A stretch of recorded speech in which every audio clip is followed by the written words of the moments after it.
Chapter 26 of The Doctor's Wife, by Mary Elizabeth Braddon. This recording is in the public domain. Chapter 26. A Popular Preacher. What could Isabel Gilbert do? The fabric of all her dreams was shivered like a cobweb in a sudden wind, and floated away from her for ever. Everybody had mistrusted her. Even he, who should have been a demigod in power of penetration, as in every other attribute, even he had wronged and outraged her, and never again could she look trustfully upward to the dark beauty of his face. Never again could her hand rest, oh so lightly, for one brief instant on his arm. Never again could she tell him in childish confidence all the vague yearnings, the innocently sentimental aspirations of her childish soul. Never any more. The bright ideal of her life had melted away from her like a spectral cloud of silvery spray hovering above an alpine waterfall, and had left behind only a cynical man of the world, who boldly asked her to run away from her husband, and was angry with her because she refused to comply with his cruel demand. Not for one moment did the doctor's wife contemplate the possibility of taking the step which Roland Lansdell had proposed to her. Far off, as far away from her as some dim half-forgotten picture of fairyland, there floated a vision of what her life might have been with him, if she had been Clotilde, or the glittering Duchess, or Lady Gwendoline, or some one or other utterly different from herself. But the possibility of deliberately leaving her husband to follow the footsteps of this other man was as far beyond her power of comprehension as the possibility that she might steal a handful of arsenic out of one of the earthenware jars in the surgery, and mix it with the sugar that sweetened George Gilbert's matutinal coffee.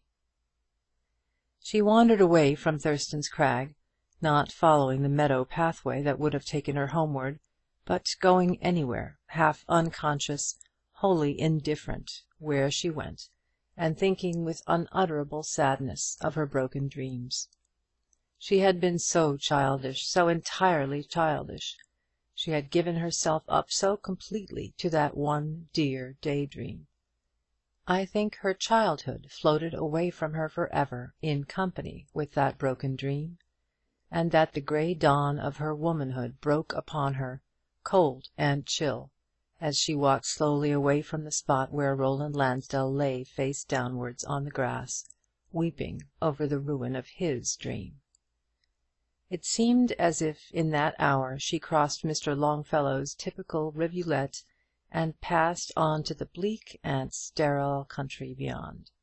Well may the maiden linger ere she steps across that narrow boundary, for the land upon this hither side is very bare and desolate, as compared with the fertile gardens and pleasant meads she abandons for ever. The sweet age of enchantment is over. The fairy companions of girlhood, who were loveliest even when they were most deluded, spread their bright wings and flutter away, and the grave genius of common sense, a dismal-looking person who dresses in grey woollen stuff, warranted not to shrink under the ordeal of the wash-tub, and steadfastly abjures crinoline, stretches out her hand and offers, with a friendly but uncompromising abruptness, to be the woman's future guide and monitress. Isabel Gilbert was a woman all at once, 10 years older by that bleak afternoon's most bitter discovery. Since there was no one in the world who understood her, since even he so utterly failed to comprehend her, it must be that her dreams were foolish and impossible of comprehension to any one but herself. But those foolish dreams had for ever vanished. She could never think of Roland Lansdell again as she had thought of him. All her fancies about him had been so many fond and foolish delusions. He was not the true and faithful knight who could sit for ever at the entrance of his hermitage, gazing fondly at the distant convent casement, which might or might not belong to his lost love's chamber. No, he was quite another sort of person. He was the fierce, dissolute cavalier, with a cross-handed sword a yard and a half long, and pointed shoes with long cruel spurs, and steel chain work jingling and clanking as he strode across his castle hall. He was the false and wicked lover who would have scaled the wall of Hildegonde's calm retreat some fatal night, and would have carried the shrieking nun away, to go mad and throw herself into the Rhine on the earliest opportunity. He was a heartless Faust, ready to take counsel of Mephistopheles and betray poor trusting Gretchen. He was Robert the Devil, about whose accursed footsteps a whole graveyard of accusing spirits might arise at any moment. It may be that Isabel did not admire Mr. Lansdell less when she thought of him thus, but there was an awful shuddering horror mingled with her admiration. She was totally unable to understand him as he really was, a benevolently disposed young man, desirous of doing as little mischief in the world as might be compatible with his being tolerably happy himself, and fully believing that no great or irreparable harm need result from his appropriation of another man's wife. The tears rolled slowly down Mrs. Gilbert's pale cheeks as she walked along the Midlandshire lanes that afternoon. She did not weep violently, or abandon herself to any wild passion of grief. As yet she was quite powerless to realize the blankness of her future life, now that her dream was broken for ever. Her grief was not so bitter as it had been on the day of Roland's sudden departure from Mordred. He had loved her, she knew that now, and the supreme triumph of the thought supported her in the midst of her sorrow. He had loved her. His love was not the sort of thing she had so often read of and so fondly believed in. It was only the destroying passion of the false knight, the cruel fancy of the wicked squire in top boots, whom she had frequently seen, per favour of a newspaper order, from the back boxes of the Surrey Theatre. But he did love her. He loved her so well as to cast himself on the ground and weep because she had rejected him.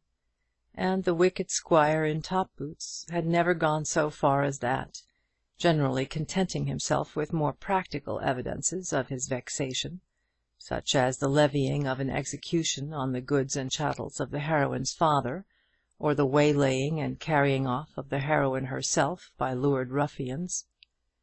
How oddly it happened that the worthy farmer in the chintz waistcoat is always in arrear with his rent, and always stands in the relation of tenant to the dissolute squire.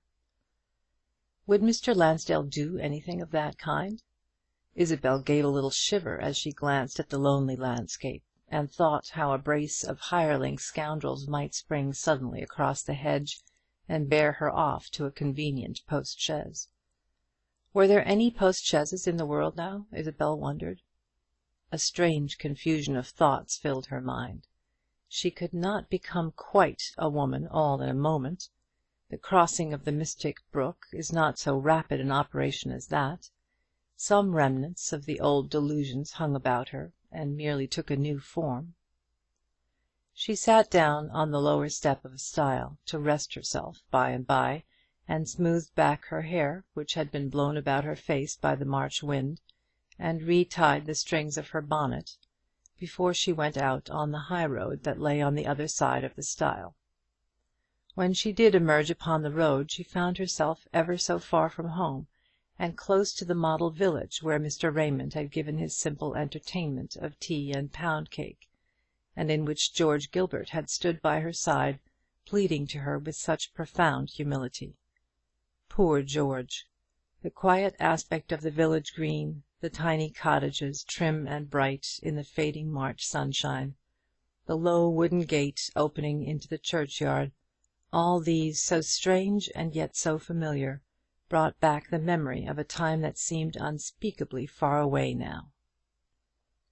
It was Passion Week, for Easter fell very late in March this year, and the model village being a worthy model in the matter of piety as well as in other virtues, there was a great deal of church going among the simple inhabitants. The bells were ringing for evening service now, as Mrs. Gilbert lingered in the road between the village and the churchyard, and little groups of twos and threes, and solitary old women in black bonnets, passed her by as she loitered, quite at a loss whither to go or what to do. They looked at her with solemn curiosity expressed in their faces. She was a stranger there, though Graybridge was only a few miles away.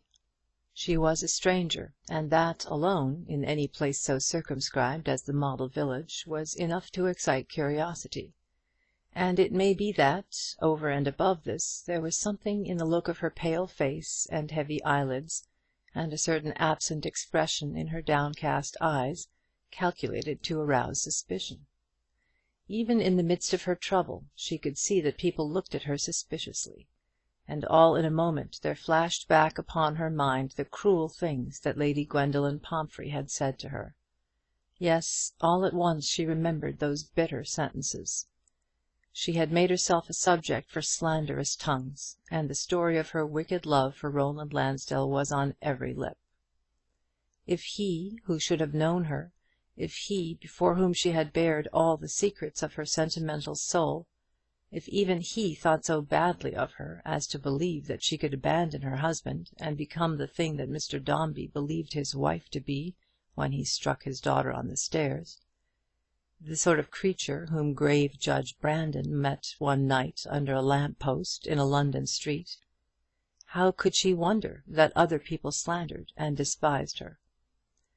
Very suddenly had the gates of paradise closed upon her. Very swiftly had she been dropped down from the fairy regions of her fancy to this cold, hard, cruel workaday world. And being always prone to exaggeration, she fancied it even colder, harder, and more cruel than it was. She fancied the people pointing at her in the little street at Graybridge, the stern rector preaching at her in his Sunday sermon. She pictured to herself everything that is most bitterly demonstrative in the way of scorn and contumely. The days were past in which solemn elders of Graybridge could send her out to wander here and there with bare bleeding feet and a waxen taper in her hand. There was no scarlet letter with which these people could brand her as the guilty creature they believed her to be. But short of this, what could they not do to her? She imagined it all. Her husband would come to know what was thought of her, and to think of her as others thought, and she would be turned out of doors. The groups of quiet people, almost all of them were women, and very few of them were young, melted slowly into the shadowy church porch, like the dusky unsubstantial figures in a dioramic picture. The bells were still ringing in the chill twilight, but the churchyard was very lonely now, and the big solemn yew trees looked weird and ghost-like against the darkening grey sky. Only one long low line of pale yellow light remained of the day that was gone, the day in which Isabel had said farewell to Roland Lansdell. It was a real farewell, no lover's quarrel wherefrom should spring that renewal of love so dismally associated with the Eton Latin grammar. It was an eternal parting, for had he not told her to go away from him, to leave him for ever?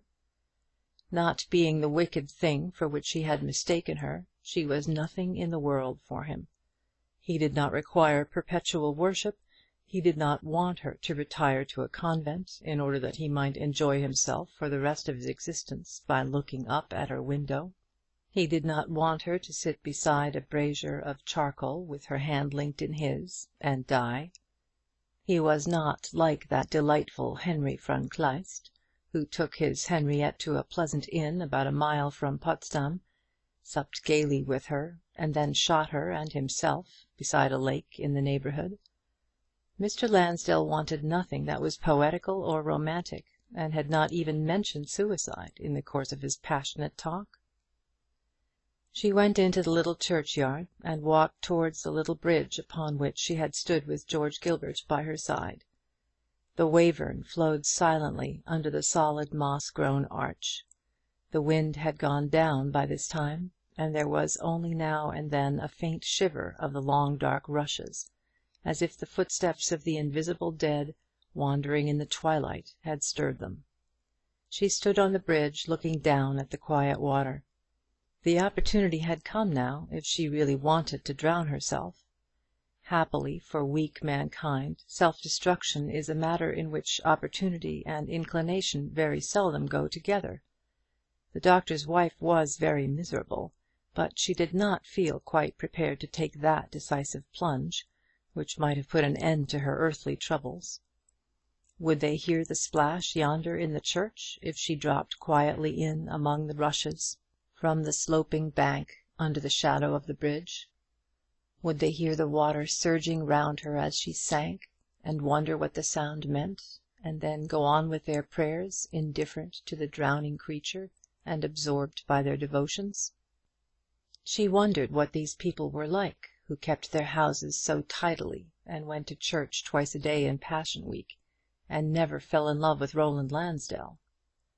Long ago, in her childhood, when she went to see a play, she had wondered about the people she met in the street, the people who were not going to the theatre.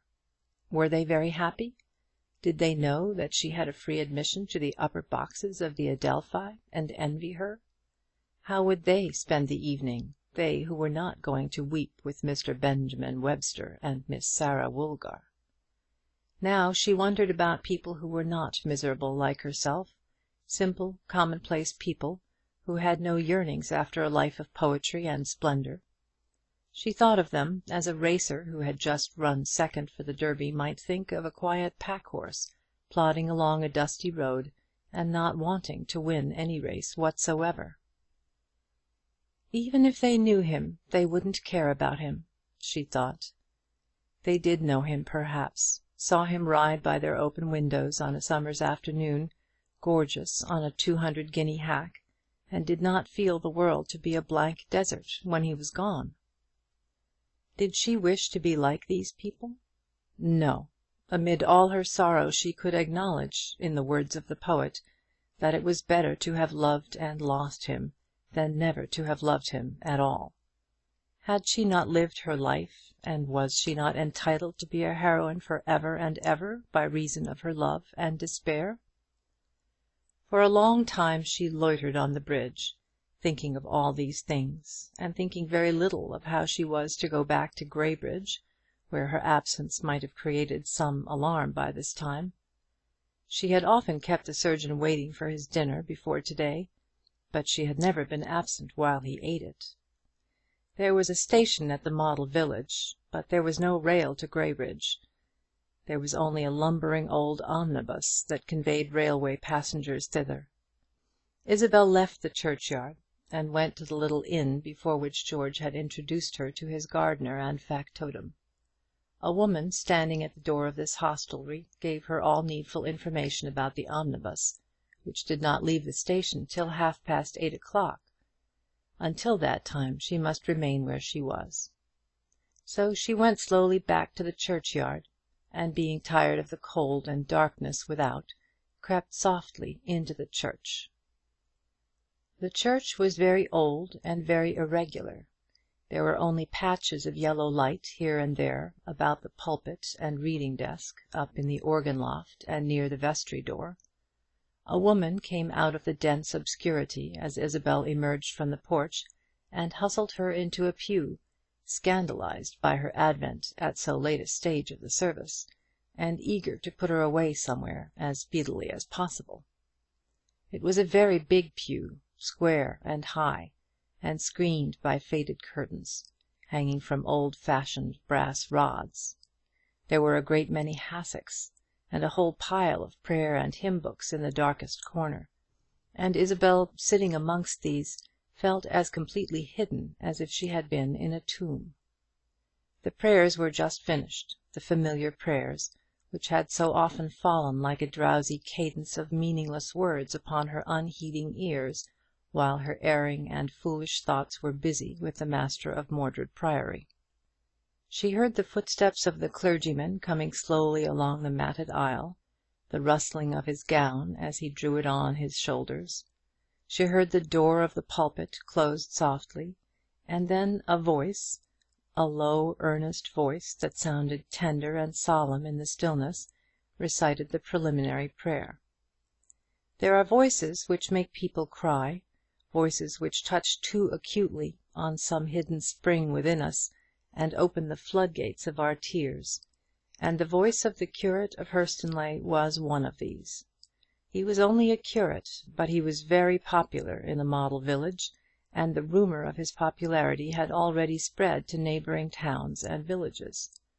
People deserted their parish churches on a Sunday afternoon, and came to hear Mr. Austin Colborne preach one of his awakening sermons. He was celebrated for awakening sermons. The stolid country people wept aloud sometimes in the midst of one of his discourses. He was always in earnest, tenderly earnest, sorrowfully earnest, terribly earnest sometimes. His life, too, outside the church was in perfect harmony with the precepts he set forth under the shadow of the dark oaken sounding board. There are some men who can believe, who can look forward to a prize so great and wonderful as to hold the pain and trouble of the race of very small account when weighed against the hope of victory. Austin Colborne was one of these men. The priestly robes he wore had not been loosely shuffled on by him because there was no other lot in life within his reach. He had assumed his sacred office with all the enthusiasm of a Loyola or an Irving, and he knew no looking back. It was such a man as this whom people came to hear at the little church beside the wandering Wayverne. It was such a man as this whose deep-toned voice fell with a strange power upon Isabel Gilbert's ears to-night. Ah, now she could fancy Louise de la Vallière low on her knees in the black shadow of a Gothic pillar, hearkening to the cry of the priest who called upon her to repent and be saved. For some little time she only heard the voice of the preacher. The actual words of his discourse fell blankly on her ear. At first it was only a beautiful voice, a grand and solemn voice, rising and sinking on its course like the distant murmur of mighty waves for ever surging toward the shore. Then, little by little, the murmurs took a palpable form, and Isabel Gilbert found that the preacher was telling a story. Ah, that story, that exquisite idyll, that solemn tragedy, that poem so perfect in its beauty that a sentimental Frenchman has only to garnish it with a few flowery periods, and lo, all the world is set reading it on a sudden, fondly believing that they have found something new. Mr. Austin Colborne was very fond of dwelling on the loveliness of that sublime history, and more frequently founded his discourse upon some divine incident in the records of the four evangelists than on any obscure saying in St. Paul's epistles to the Corinthians or the Hebrews. This is no place in which to dwell upon Mr. Austin Colborne, or the simple Christian creed it was his delight to illustrate. He was a man according to the purest and simplest signification of the word. His sermons were within the comprehension of a rustic or a child, yet full and deep enough in meaning to satisfy the strictest of logicians, the sternest of critics. Heaven knows I write of him and of his teaching in all sincerity, and yet the subject seems to have so little harmony with the history of a foolish girl's errors and shortcomings, that I approach it with a kind of terror.